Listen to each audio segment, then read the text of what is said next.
Started? Is this on? Yes. Can you hear me when I talk on this? No. Is that? This isn't on, right? Is it? That one's on. Okay. Hello. Okay. We will get this meeting started. It is a Finance Committee meeting. I am Councilor Green, joined by Councilor Hogan, Councilor Paniagua, Councilor Allen. Budget Director Ed, why don't you start and just kind of take us through the mid-year transfer? Sure. So really, I guess it's probably more of a mid-year report than a mid-year transfer since we're not going to be transferring anything, but it gives you a picture of where we are basically halfway through the year, which now we're more than halfway through the year, but that's how it goes.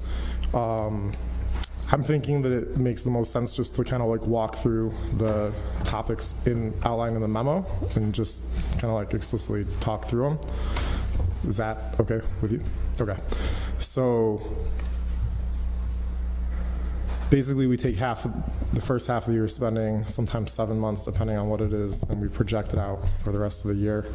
So in last year's budget, we had like $23 million gap. So that was ARPA and fund balance.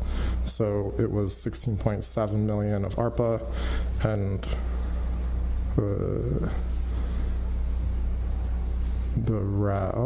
so we're hang on.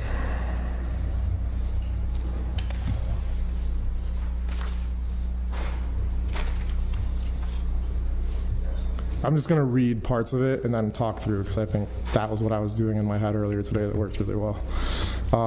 If these projections hold, then the city would use 6.3 million of our surplus this year.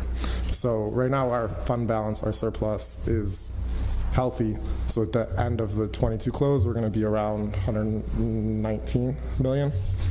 So we did not use any the year before because we had a larger chunk of ARPA that was kind of filling the gap between our revenues and our expenses. And this is less than we had planned. So we're going to use 6.3 million. That's 9.3 million less than we plan to use. So it kind of shows how traditionally we don't spend everything we plan. But it also included 15.6 million of ARPA.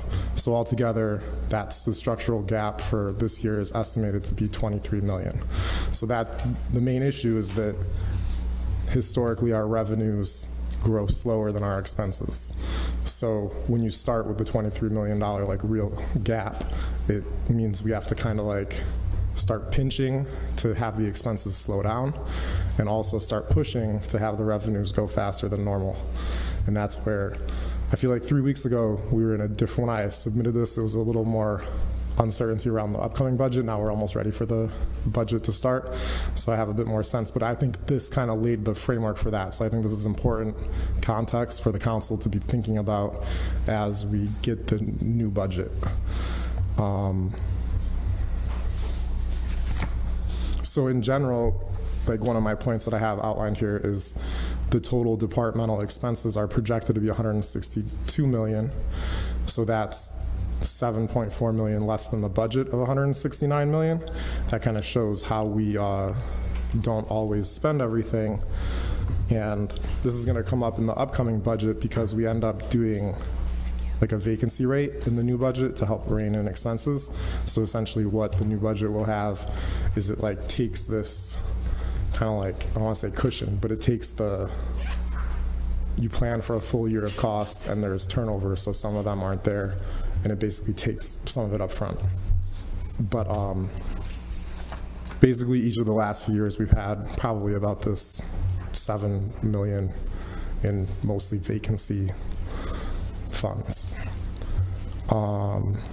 But the thing about the 162 million that I also think is noteworthy is that it was 143 million the year before. So the departmental expenses, while we don't spend it all, it's gone up by almost 20 million from fiscal year 22 to fiscal year 23. So we kind of hit that gas pedal with all the ARPA money the way we were supposed to, and we really did spend more. But this is just saying this is and will continue to be an issue because we have a gap and our revenues grow slower than our expenses. So without the ARPA funds, we would have been negative or? So without the ARPA funds, we would have been using 23 million of our fund balance. So instead of 100, in theory, he's saying we've got 119 and we spend 6.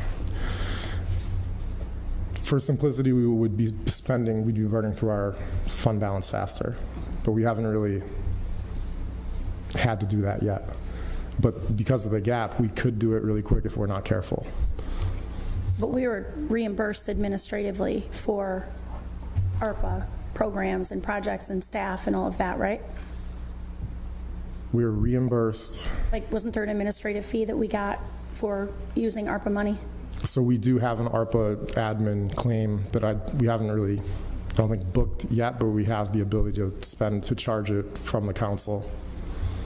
So yes, the admin claim gets charged. Is that factored into here yet, or you'll be coming to us with updates on that?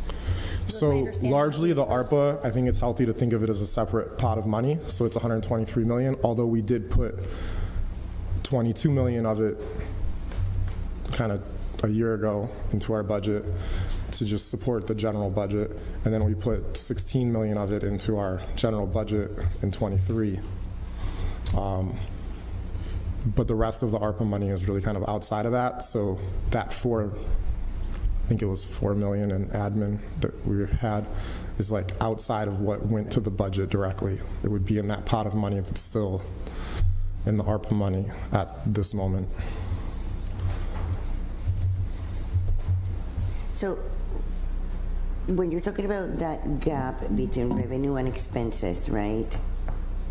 Is that what the $7 million come in? Is that what that is?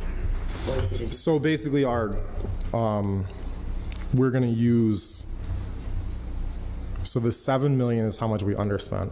So it's kind of like, if I have a budget for 350,000, but I have $100,000 person leave halfway through the year and don't fill it, and I save $50,000, I don't spend all the money. I spend 50,000 less than the budget. So that happens across the city because it takes time to fill vacancies, and then also some positions are hard to fill at the rate and such, so they stay vacant for a longer time.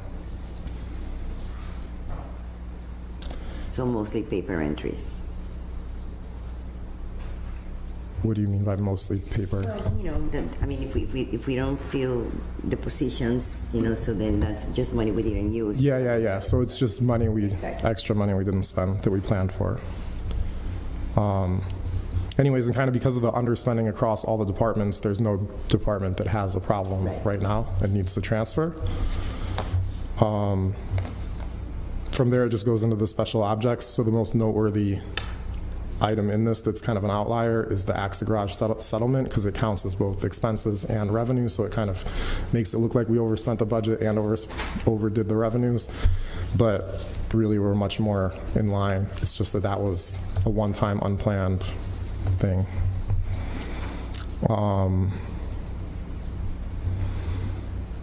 So once you account for that, the total special objects are projected to be $94.4 million, which is $800,000 above the adopted budget of $93.6 million. So we're a little bit over, and it's because of Social Security, police and fire pensions, and code enforcement demolitions. And I think I would just say that Social Security was slightly underfunded for the level of salaries we had. So that's one of the codes that we ticked up more in this upcoming cycle, so they won't have the same problem again. And then the police and fire pension, it was under by what the charge was in the budget by $1 million roughly, which it probably should have had the right number in it, and it's my fault. But and then the code enforcement demolitions is a recurring kind of like underfunded one. So that one you'll also see go up. All three of these end up going up quite a bit in the upcoming budget. So it's kind of like, again, context for what you're about to see. And then the one that I think is important to keep that we've been keeping our eye on, and that we'll have to continue to keep our eye on, our medical expenses, because they were really high and they dropped with COVID, right, when everything shut down. And then we've kind of been anticipating them to pick up, and they have picked up. So this year in fiscal year 23, we had 46.6 million, and we think we're good with the number that's there, but it seems like we're probably going to spend it all. So, like that would be 11 million more than a year ago, which is a 31% increase. So, and the increase in the first 6 months was 21%. So the healthcare costs have definitely ticked back up. So that's one that we just have to keep our eye on. Any questions about the expenses or? I was looking at the, on your third one here, the code enforcement demos. So for the next year's budget, would we just make it a permanent increase? I mean, obviously due to our old housing stock and then construction costs has gone up. So will we just, are we planning to keep it at the 500 or would we? The plan is it'll go to 750. 750? And Councilor Hogan probably can answer this, but how does land bank demolition funds factor into that? Because I thought they had received more money than before, or was it ARPA funding? Well, they don't factor into this. There's land bank. Just like outside of this, just talk to me about demolition in the city, like Councilor Allen just asked. You know, we have aging housing stock, and I thought there were resources coming toward helping that more than we've had in the past. Well, from my perspective, I'd just say that this pays for city demolition. So when like a building, I guess like the one on South Ave, I think right now that's collapsing, and there's a need for an emergency demolition and we pay for it. And then we go to try to collect it from the landowner. So it's not a land bank property. So the land bank deals with the land bank properties. And then to the extent we fund the land bank for that, they would do it.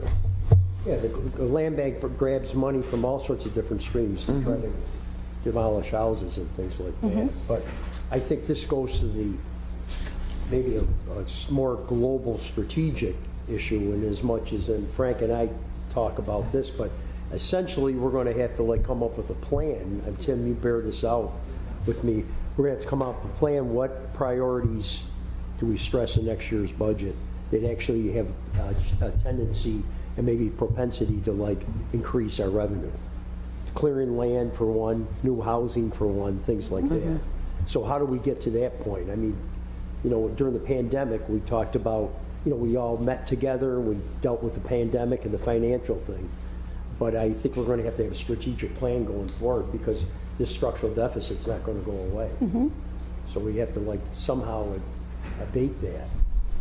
Building housing does that.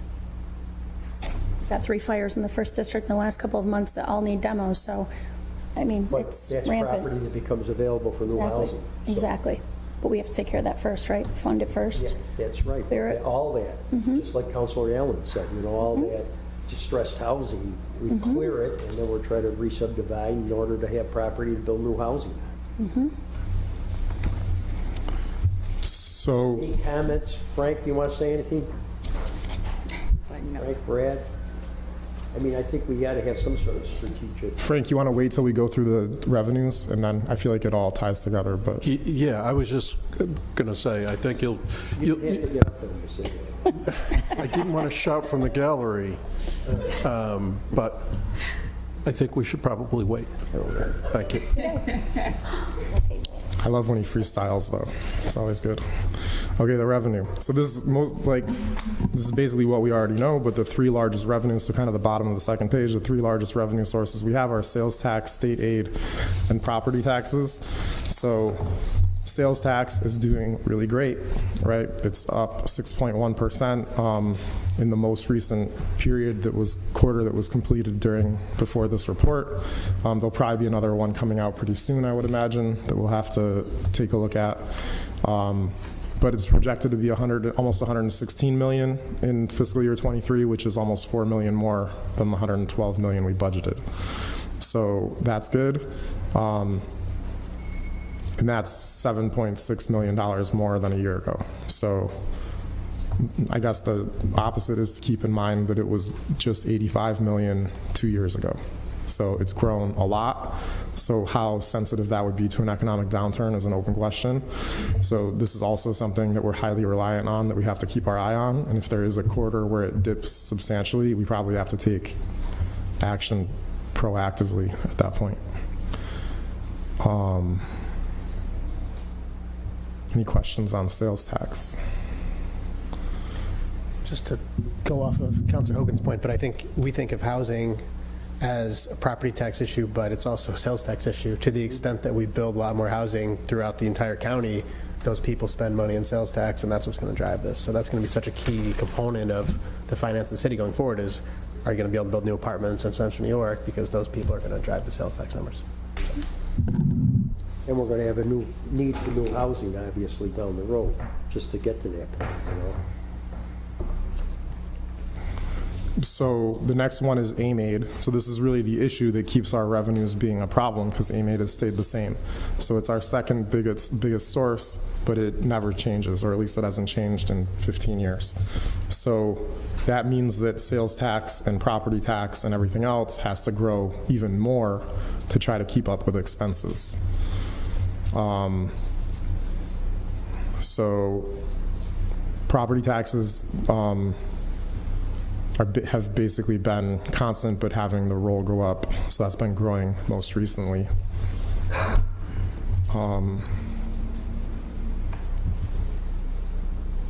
Then of all the other revenue sources, we have the SU service agreement, which increases by $250,000 a year. So I think it's 1.5 million in this year, and it becomes 1.75 million in the upcoming budget cycle. When's that sunset? That was a 5-year agreement? What was it? So is this the last year? And it escalates to 2 million, and then it stays at 2 million for one more year, and then I think it expires.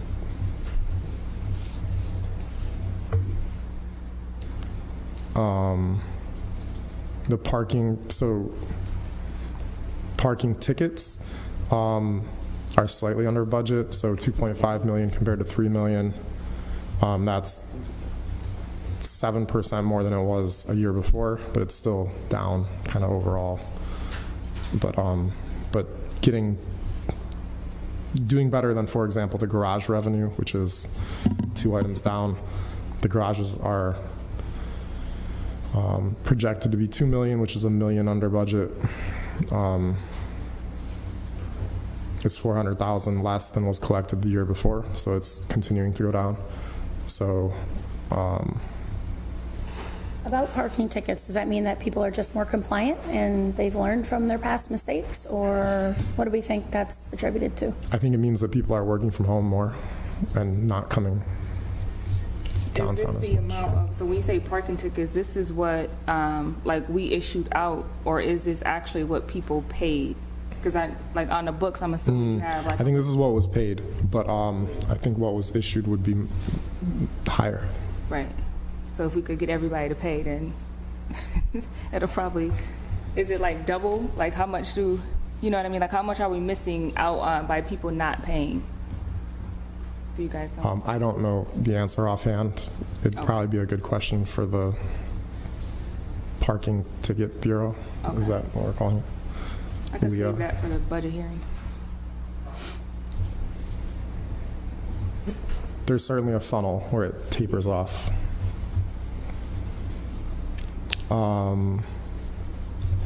Sorry, so then the third parking source is parking meter revenue. So the parking meter revenue is projected to be 2.2 million, which is basically right at budget. So the meters are doing probably the best, followed by the parking tickets, parking receipts, parking ticket receipts, and then the garages are kind of the slowest. So when the parking meters, if there was a time when they weren't working recently, so that's been fixed now, so everything's working? I think it's fixed now. Okay. Back to parking garage revenue, are we caught up with the customers that were behind? For which Syracuse, parking garages? Was it Hotel Syracuse, Harrison Right. Garage or something? They are making payments on that revenue, like that revenue line has money coming in now, so there's definitely payments being made. But I think they certainly still owe us money. Is it impacting to any significant degree, or?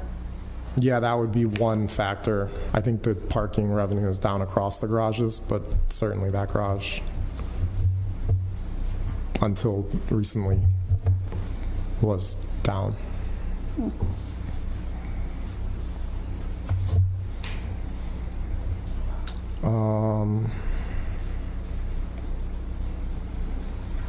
the Parks and Rec fees are down a bit. I think it's because of a weaker winter and just the concession, like everything at Clinton Square.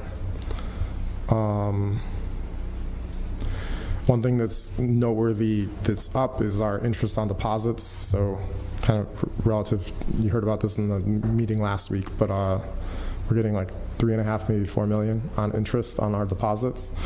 The interest rate's going up, and with us having a large savings account at the moment. So traditionally we were getting like $50,000. So that's a major difference. The asset disposal is still slow because the sales take time, so that basically probably won't be realized this year, and will get booked in the next fiscal year, which will be the City Hall Commons sale and maybe some other things. But we have new rent now over there, so how does that offset You have new what? expenses? We have new rent over at One Park Place, right? So we're going to be getting revenue from that sale, but what's going to be our annual?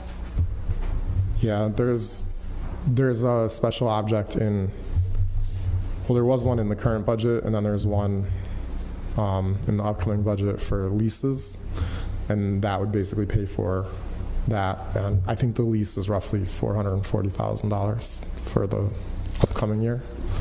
And we didn't have any lease payment this year. We basically have just been paying to move and to build out, well, to buy furniture. Did we close on the commons? No. Not yet. No, we're still in the commons, so we have to move first. At a really simple level, though, just if I could try to simplify the math, but if we said we had 120 million, if we have a $30 million gap, if we actually end up spending that gap one year, we go from 120 to 90, and then the next year we go to, the trend continues, right? Our revenues are slow, our expenses grow, then we're at 60, and really if we're going to be a 300 million organization, we want a fund balance of 60 million or more. So it sounds like we have lots of money, but if we don't correct the structural gap between our revenues and expenses, we'll burn through it real quick. And if we can address it responsibly, then I think we're in a good position. But it'll definitely require probably relatively painful effort on controlling expenses and on raising revenues. Does that come a recommendation from your office and all the departments, or? I mean, I think that's the reality that everyone has been dealing with certainly the last month as we've gone through the budget, is now's the time to kind of like try to maintain and do what we do, but as those costs go up, it forces some level of innovation just to sustain that, and then it becomes what revenues can we get. And really the one revenue, sales tax is clearly beyond our control. AIM is beyond our control. So the biggest one we can control is the property tax. So I think it requires looking at that thoughtfully and how to manage it. And then really everything else is much smaller, and it just requires like serious attention to try to grow. I think that other bucket of everything else probably has to grow at like 7% each year in the coming years, which is aggressive, but. So we're in pre-pandemic mode, basically, the same thing we faced before, the same deficit, or the same issue. Yep. I think it's been a long-term issue for the city, but.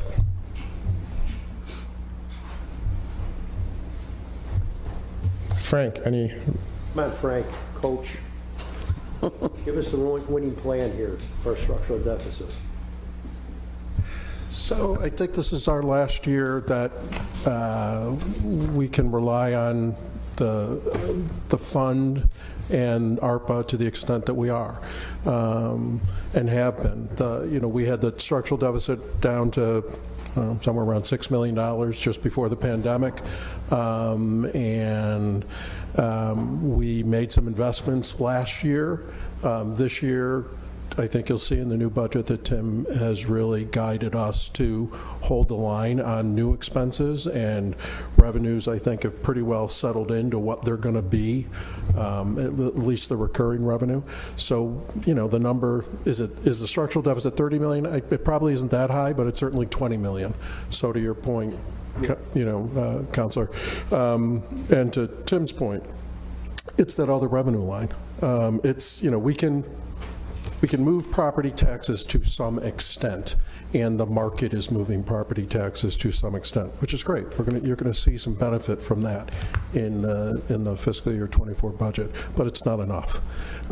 So we need to hold the line on expenses, because the current expenses, the current level of service is going to grow by itself. Inflation's going to take that, I don't know, Tim, somewhere around, you're projecting it continuing to grow somewhere around 6%.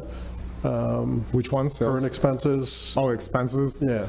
Well, the salaries basically are going 3.5, and then the other expenses would probably grow at a faster rate. Yeah. So I think we're just in this new inflationary environment that's hard to predict. So I guess we just have to pay attention. So if you take nothing else away from today, we need, call it $20 million in new revenue. And in order to meet the current level of services that we're providing.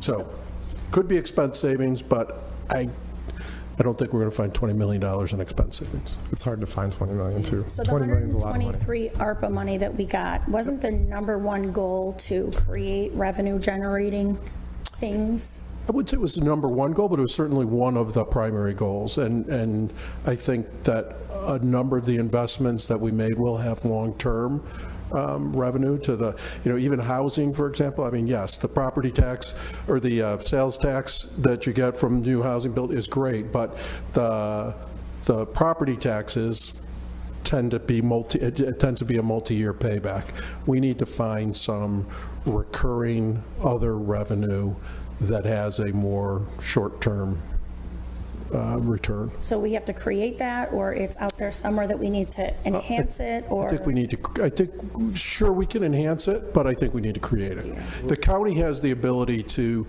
make investments, whether you like it or not. The idea behind the aquarium is, yes, it's an amenity, but it's also going to generate sales tax. The county has the cash to make those kinds of large investments. We don't.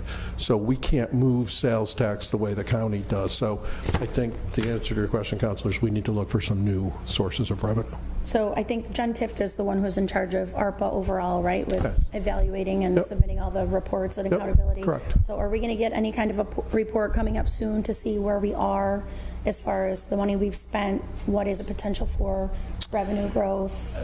We certainly are going to, what we've spent, yeah. She's working on an annual report now. Yep. For what we spent through, I think she's working on calendar years. So we should see a calendar year for last year in the next 30 days or so, I think.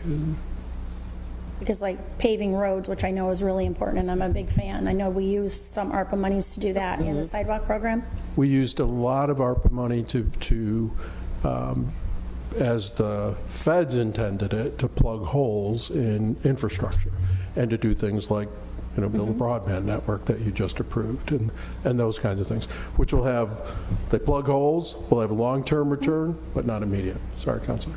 No, I mean, exactly. I mean, if you put money in the infrastructure, and nobody wants to live in the roads that look like 18th century France or something like that. So, I mean, you have to have like an infrastructure to invest in, and that pays off. And I was looking at Corey. I mean, we know, you know, now for the first time I can remember, we have contracts with everybody, right? So we know what our expenses are going to be. Yeah. But frankly, revenue means we're going to, the only way to produce more revenue is to raise taxes. That's basically it, you know. It's going to have to be some taxes. It's going to have to be some taxes, but I think that there are fee sources that we can talk about as well. It is certainly property taxes, but I think we need to have discussions about other things. And my understanding is the school district got a ton of cash, correct? I think a ton may be an understatement. An understatement, okay. maybe megaton. maybe a megaton. So therefore, we wouldn't have to, if we did have to raise taxes, we probably wouldn't give them a piece of that. I think that's Maintenance of effort. I think we certainly need to do maintenance of effort, right. No, we don't have to do maintenance of effort, do we? Well, maintenance of effort is like a legal requirement, so we can't give them less than we gave them the year before. We can't So let- we can't give them less. Once we give No, them, not less. yeah. So Maintain that's what he's maintenance saying. effort. Yes. We don't have to necessarily That's correct. abide by the Yeah, two-thirds. that's Right. correct. Okay. Yep, that's correct. Can you elaborate on the fee sources that you're thinking about or perhaps even talking about at this point? It's probably too early.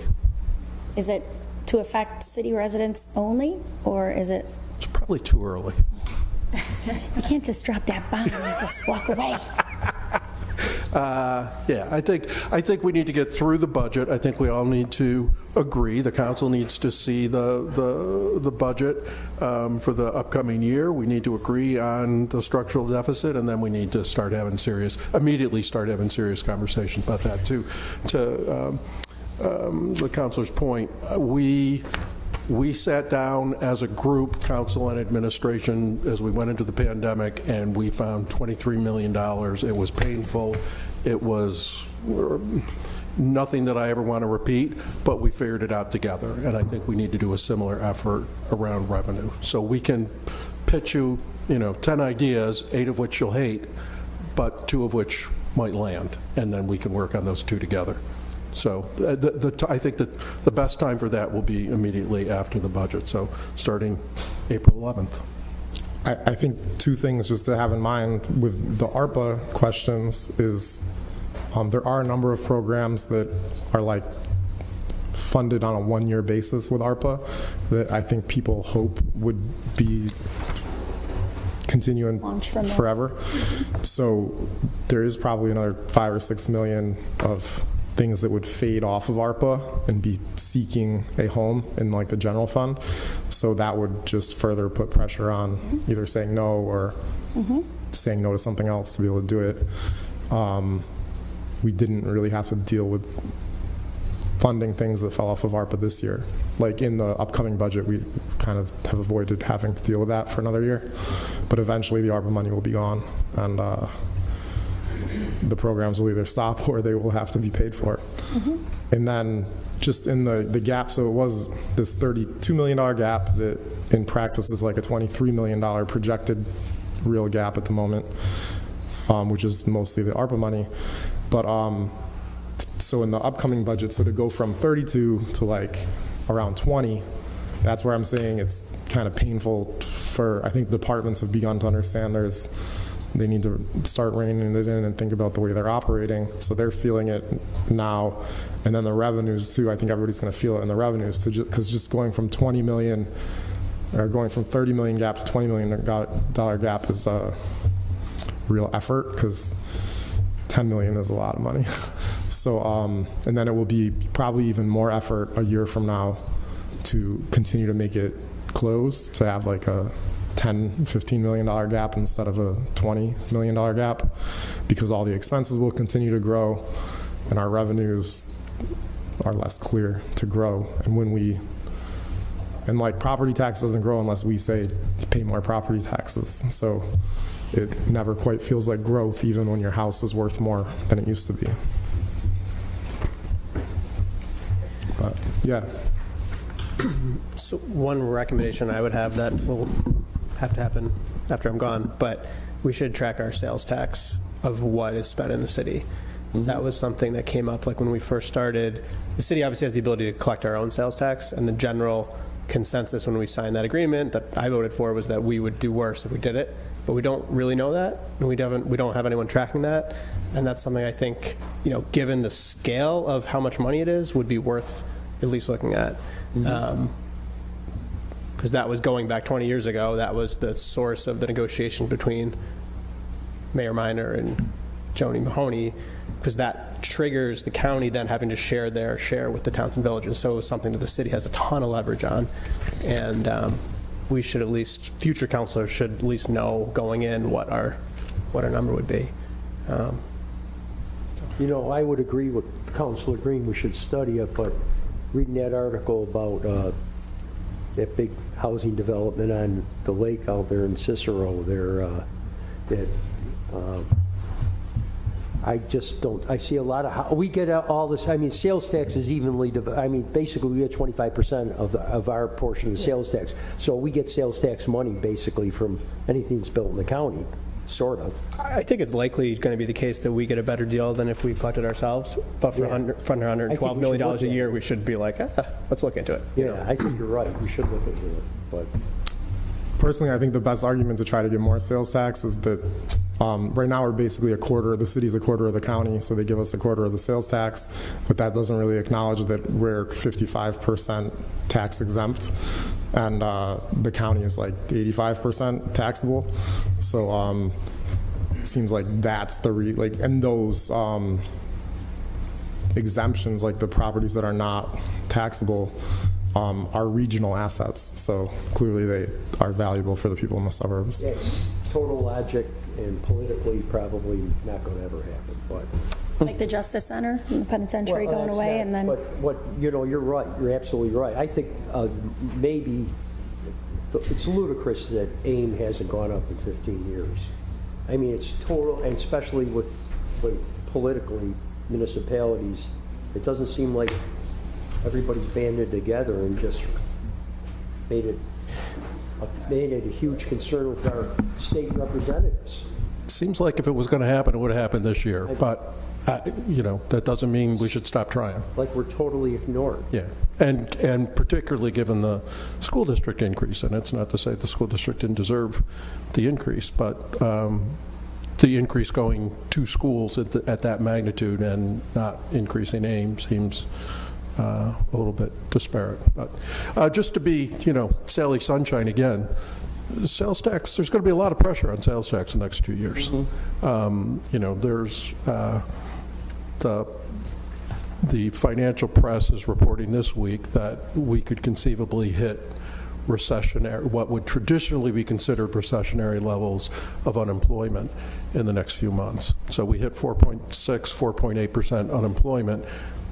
You're almost by definition in a recession, and that's going to put pressure on sales tax. So we got to be, this is a transitional year. We got to be really careful after this.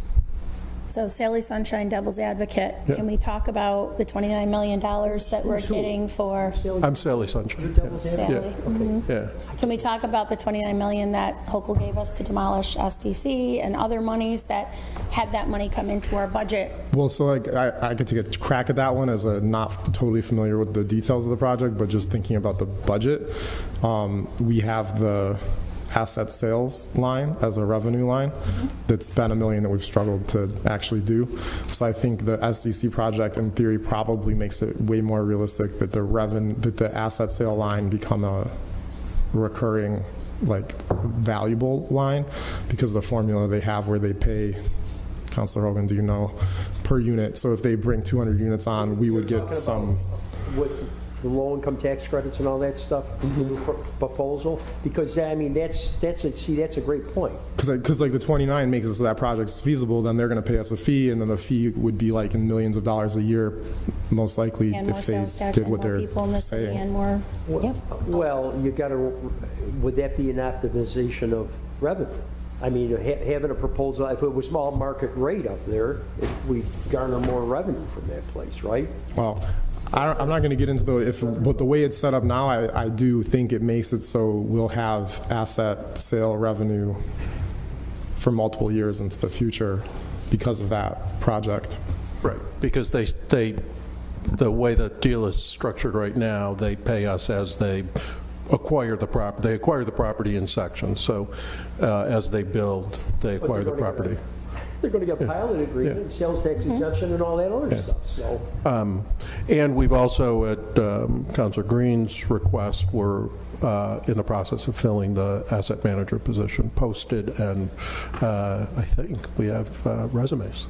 So we'll have that as well. So we'll have multiple ways, but again, asset disposition, asset leverage can help. I think it's going to help us close the gap. We're going to be looking at, onesie twosies, and I mean, $1 million here, $2 million there. There's no $10 million, $20 million home run. just doesn't exist, I don't think. And there is always the pilot side of line that has most of the pilot payments in it, so we do get something. We check into that, Frank, don't we?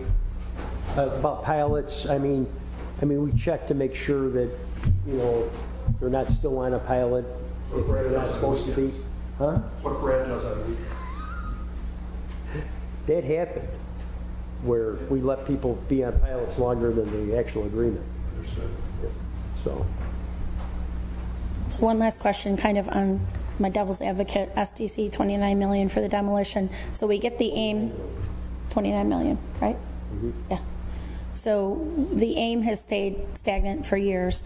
Do we have an accounting of other state support, like the downtown revitalization or the 10 million that was given to the south side and other pots of money that just surfaced all of a sudden? Because I think there's something we said about that. I mean, granted, AIM stinks. We should have more. It's ridiculous that it's stayed the same. But I do think that we've been receiving other support from the state. they always got tags on them. Exactly. Right. I mean, they Still for money specific coming things. in. I mean, if we had to sit It's with not unrestricted STC. dollars. Yeah, they're very much restricted to what the projects are. But it's still helping our city. I mean, having STC sit there blighted for another 10 or 20 years is just, you know, we never could have done that, I don't think, on our own as a city, certainly with the AIM staying the way it is and the other funding sources. But I'm just wondering, Well, I think it's true that the state probably gives us more money each year in total. I don't have a perfect reconciliation. It would start to get more complicated when you take into consideration all the different funds and different ways in which it might get paid to a different entity, although they're investing in the city. But rather than just relying on AIM and, you know, getting mad at it, But AIM- maybe we hold them accountable for the other support that they've given us over the years and say, hey, listen, you gave us 250 in AIM, but you gave us 175 last year in addition to, and next year we only see 50 coming, you know. Maybe it helps build our case more to get more AIM. I don't know. I think so, but at the same time, we have to pay for the police and fire departments. That's most of our money. And I think AIM is kind of like an attempt at saying, here's your general support for that type of thing. And I don't think most of that state aid is going to those functions, although certainly there's state money for cameras and other things that come into play.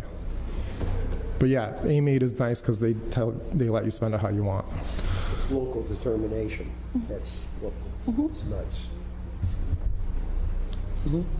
We could locally ask for more money or locally demand, you know, needs and get it that way.